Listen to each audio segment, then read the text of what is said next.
There's a PS to the story about my father, which is when he was 26 years old, and he didn't get into the hotel business for 10 years, but he couldn't stick to anything.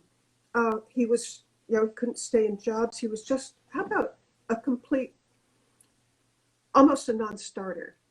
Right. So much so that my grandmother, his mother, told my mother when she was thinking of or when they got engaged, my grandmother told my mother, "Don't marry Ernest. He can never stick to anything. You'll end up poor." And mother said, "I don't care. I love him," and they married anyway. But that was a huge wake-up call to father.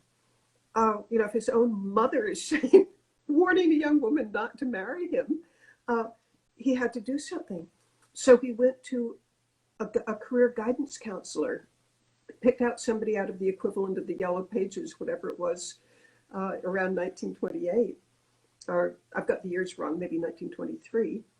And he spent 8 hours with this career guidance counselor, getting every kind of test that you could get.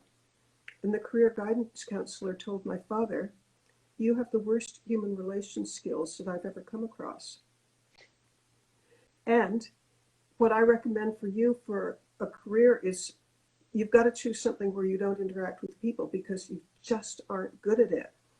You're a smart fellow, so I recommend that you become a scientist and you work in a laboratory and you don't interact with anybody."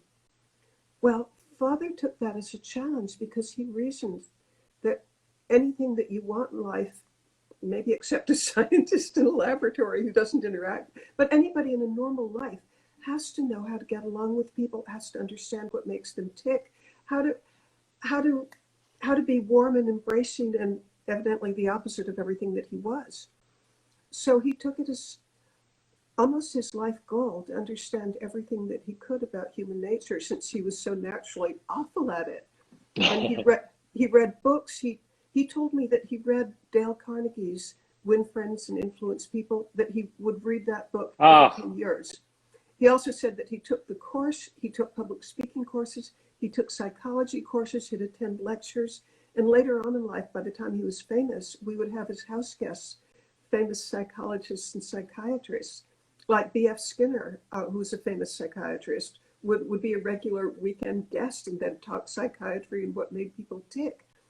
And I think the fact that he was so innately awful at human relations and then decided, just almost as an act of will, to get better at it, I think that gave him an advantage over everybody else because he was the only one who understood so much about what his audience or what his employees were thinking and feeling and knew to address it.